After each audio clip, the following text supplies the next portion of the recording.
So you're all set? We're all set. Okay. I would like to welcome everybody to this conversation.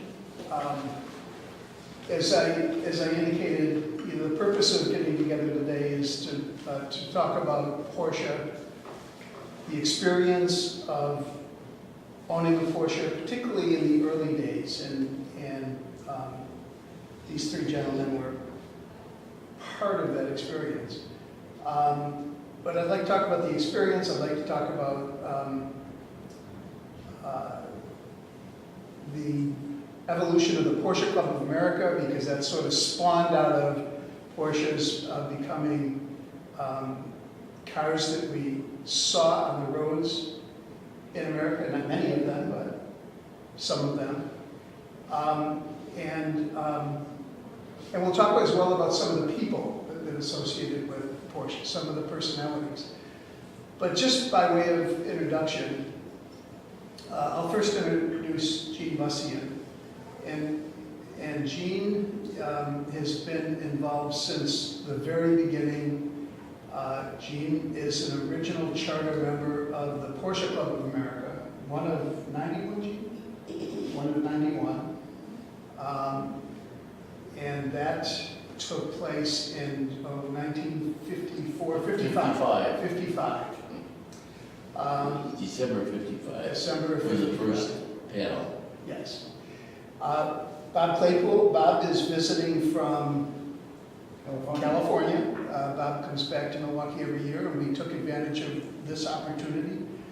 Bob was the original president of the Milwaukee region and part of the Chicago-Milwaukee region, from which Milwaukee ultimately came into its own, and that happened in 1960. Hal Zindars. Hal was an original charter member, and I had an opportunity to interview Hal. It was probably 15, 18 years ago, for an article that I wrote for the Milwaukee Region monthly publication, and that was an interesting and entertaining conversation that we had. Some of the experiences that occurred in early Porsche Club history, as well as the history of the automobile in this country, was fascinating. Dr. Donna Doffenbach is a member of the board of directors of the Porsche Club today, and very much a car enthusiast, and is serving as a witness to this event. And Renee Messing is a member of the Milwaukee Region Porsche Club, and was the first and remains the only woman to lead the club as president. And I'm Gary Messing, and I have been a member for about 25 years. And actually, Renee and I have both served as president, and we co-chaired Porsche Parade in Milwaukee in 2001. So that said, what I'd like to start with is to really talk about the Porsche experience, particularly, when you think about the early 50s. When you think about pre-Porsche, I mean, there were certainly British cars and French cars that you'd see on the road in the United States. And in the early 50s, you began to see more and more Porsche 356s. And, at that time, there were maybe, 75 million cars on the road in the country. Today, there are over 300 million. So it was a very different time and a very different experience. So I'd like to sort of talk a little bit about that, if I may. And Gene, why don't I start and ask you sort of what that was like, because there weren't many Porsches. Well, it was embarrassing because cars are small and not nearly as pretty as the Jaguar or as unique as the MG. Mm-hmm. It was designed by the wind, so even Esquire poked fun at it with the cartoons. The famous one was young man on a psychiatrist's couch. He had about saddle and propeller. And the psychiatrist was asking him, when did you first notice the other Porsche drivers weren't blinking their lights back at you? Because we always used to Yes. say, hello. Right. And my own father, when he first saw me in the car, looked at me and shook his head and said, oh, I thought you were crazy, now I know. Your friends tolerated you. There were other things involved, just the sheer size. People would say, what do you do if you have a collision with this thing? And the answer was always, well, what did you do the last time you had one? But the other aspect was that we were ingrained in our country with big is better. And the car of the year after the war was a Cadillac with a new Kettering engine.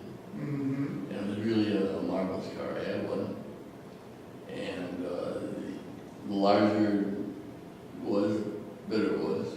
So to shrink the whole thing down to a small car, and also you gotta remember, when it first came here, the war wasn't over that long, so there's a certain segment of the population, understandably, were against A German. a German. A German You have others that are against anything foreign. Right. So you Yes, that's right. You had all this combined, and here you were with a German car that looked ugly, and it was embarrassing. And Bob, when did you first buy a Porsche? What did they use? 52 Porsche.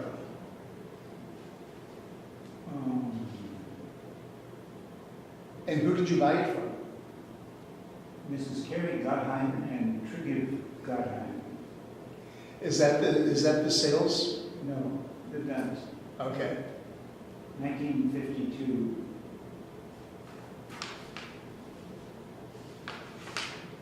The license number 56L998. Coupe serial number 11731. Engine number 21196. Whatever else you want. Sold by Eamon Solomolevsky, Wisconsin Auto Sales. Okay. 10/26/55. Okay. What was the date? 10/26/55. 55. Yeah. So Harold, were you working there at the time? Yes, it was. Okay. And that's where I first met. That's where you met. Yeah, but it's interesting because, unlike what happens today we have many regional Porsche clubs which provide places to get together, to socialize, to talk about the cars and to exchange information. It wasn't like that back then. I mean, when you would typically get together at some location, and it may have been, and I understand that in Milwaukee it was your parents' house. That's correct. And so how did Ma and Pa. How did that come to be? How did it come to be that were your parents Porschephiles? I mean, were they involved with Porsche? VW. Yeah, Okay. first of all, yeah, my father drove a VW. Okay. But I'll have to lean on Gene because when that started, when people would start, I was in the service at the time. Okay. And so my father was involved with the Milwaukee Sports Car Club, which is a step from MG Car Club. Okay. Everybody belongs to MG Car Club that morphed into the Milwaukee Sports Car Club. However, a lot of people would hang out at my father's place on Monday evenings. That's right, every Monday. And I was in the service at the time because I got drafted into service. And my father had sort of a illegitimate sports car club in Wisconsin. Every Monday night, I guess show slides against the wall of the house. Okay. And they get together on Mondays because they talk about their activities of the weekend. And Gene was one of those people that would hang out there, right? Well, two remarkable things. First, his mother and dad were wonderful people,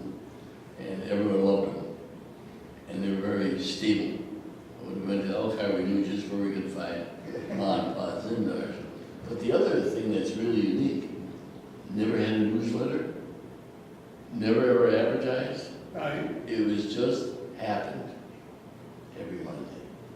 okay. So, but you were welcome at the Zimdars, and so that was the place to gather. But Well, would you tell people what the inside of your garage looked like at that time? Well, I used to work on my race cars in my father's garage.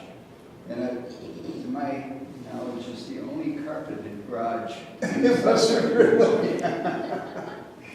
And we used to have what we used to call the engine room. And Bob has a picture of me preparing my Porsche for racing. And I was living home with my parents after I got out of the service and I started racing Porsches. And so, but going back about this Abe Malofsky for Wisconsin Auto Sales, Mhm. I took my apprenticeship as a mechanic at that dealership. However, you're talking about the sentiment of German cars and so on, Yes, that name Malofsky happens to be Jewish. yes, And the only reason that Abe Malofsky and Saul Malofsky would buy Porsches or Volkswagens is because in order to get a Jaguar 120, the rest of the load had to be filled up with Volkswagens or Porsches. You know? So he had to buy so, five Porsches or Volkswagens or we get one Jaguar. See? it was Huffman. And those cars were purchased from Hoffman right, on the East Coast, who was the importer of all those cars.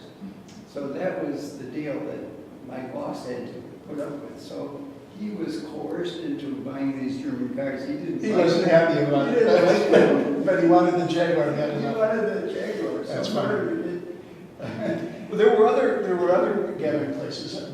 Gene, on one occasion you mentioned Speedies. Yes. Well, Eddie Ross, yes.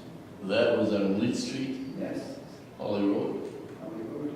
Okay, and that was also informal, no notice. and that was basically a gas station. A gas station where they did repairing. Yeah. And we're talking all different sports cars. Yeah, And these were really nice people. We also have our cars serviced there, because we relied on this guy.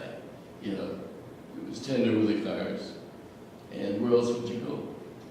Sure. Either go to the dealer or go to Ed Ross because, you know, he was an independent shop that would right. do imported cars. Harold mentioned something I think I'd like to expand on.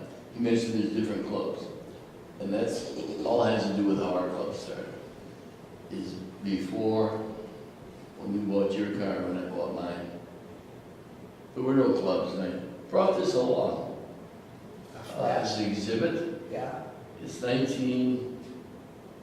1954 WSCC, which has been the Wisconsin Sports Car Club. sure. So we'd come to Speedies and we'd say, is there anything cooking? Is there a race? There's no race.